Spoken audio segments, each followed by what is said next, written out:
Hey, welcome back. You have me in my car again while I wait for my kids. I want to talk to you today about something that's deeply personal and also deeply comforting. And that's the way that God handpicks friendships and opportunities for us in the seasons when we need them most. If you've ever felt lonely or unseen or like you're navigating motherhood without support that you wish you had, this is for you. You've heard me talk about my Navy wife, sister friend, my friend, from the Navy, the one who walked with me through deployments and diapers and pregnancies and midnight tears and joyful chaos. She was my daily person during a really intense season of life, and I was hers. Military life, military life forges bonds quickly. You don't get the luxury of easing into friendships when your husband's deploy at the same time and your toddlers are melting down in church childcare. I mean, that friendship carried me. God knew exactly what I needed. And then the military, it did what it always does.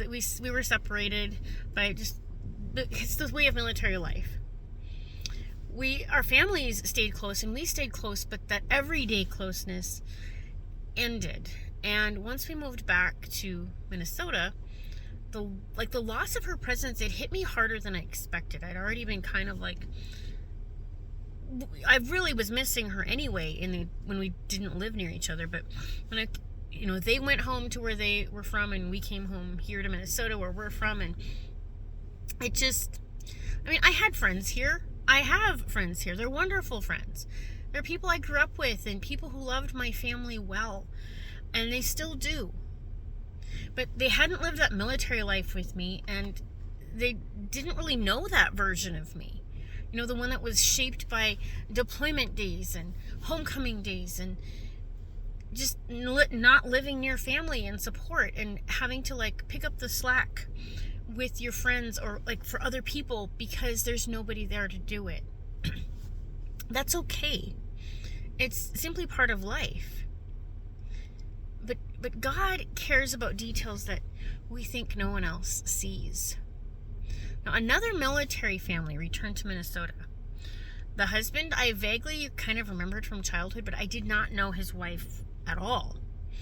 We ended up crossing paths through homeschooling circles. And we were both really busy. We were caring for all of our kids. We were both kind of slightly introverted in new situations, and nothing about our early interactions screamed, "You two are about to become sisters." But then she needed maternity clothes, and I had just had a baby.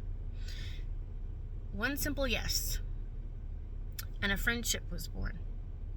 And a little side note that I didn't put in my notes: she had her baby on my baby's first birthday, so that was kind of cool.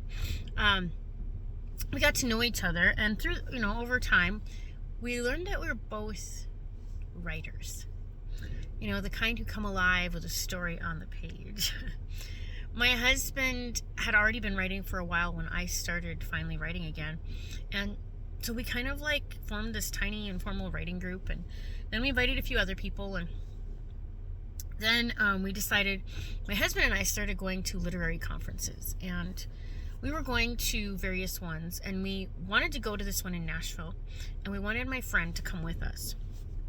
She's friends with my husband, and our families are friends, but either way. So the three of us, my husband and me and my friend, we crammed into my husband's tiny work car, and we made this long drive to Nashville. And halfway there, the muffler cracked in half, and it's already a tiny little work car, and it was really loud, and then the AC wasn't working great in the back seat, and it was funny, okay? And the next morning, he was under the car in the hotel parking lot with JB Weld, because the muffler was still there. It just had cracked. And I took pictures, and it's funny, I was looking at him again. The pictures look like these props from that conference's mock murder mystery, and I'm like, oh my gosh, his feet sticking out from under the car. But anyway, my friend and I, we were both like, oh my gosh, you're so nervous at that first, like, there's like a cocktail hour mixer. It was way more formal than like we were used to as like homeschool moms, and like we're supposed to be mingling, right? And we felt so out of place, but we did it. We had each other. We went to all these workshops. We talked to agents. It was a lot of laughter, a lot of fun between, the three of us. And we went to the conference the next year too. And that's just one of the pieces that like helped weave us together as like family. There's a lot more that we've done through the years, but her family moved a couple of years ago to live closer to, like, their family moved to live closer to her extended family. And I miss her the way you miss a piece of yourself, the way that I miss my other friend. And sometimes I do ask God, why does he keep giving me these beautiful friendships, and then he spreads us across all these different states?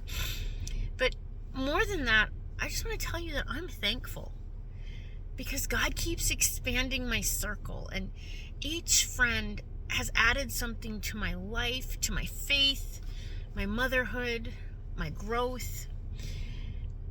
And I just want to encourage you that if you've been lonely, I absolutely understand that ache. And I want to urge you to stay open, because God might be bringing you a new friend, a sister for the season you're in, through the simplest doorway. And if you're also praying for a way to support your family from home without sacrificing the life that you're building, I want you to stay open to that too. The opportunity I'm using came unexpectedly through another friend that God had placed in my life. And it's been such a blessing. Not just the opportunity, but that friendship as well. If you want to peek at the system I'm using from home, the same one that's helping other homeschool moms like me, like you, gain time and financial breathing room, just drop info in the comments. A lot of good and a lot of surprises can come from being open to opportunities that God puts in front of us. And I'm so thankful that he's given me the courage to say yes to all these different opportunities for friendships, for financial freedom, and for even this, speaking to a camera from my car so I can talk to you. Because you know what? I care about you even if I haven't met you. God's put a burden in my heart, a passion in my heart for you, other homeschool moms who need what I needed, a way to make some income from home without burning out and without sacrificing our time with our families.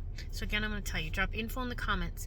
I would love to help you see what God has out there for you. See you later.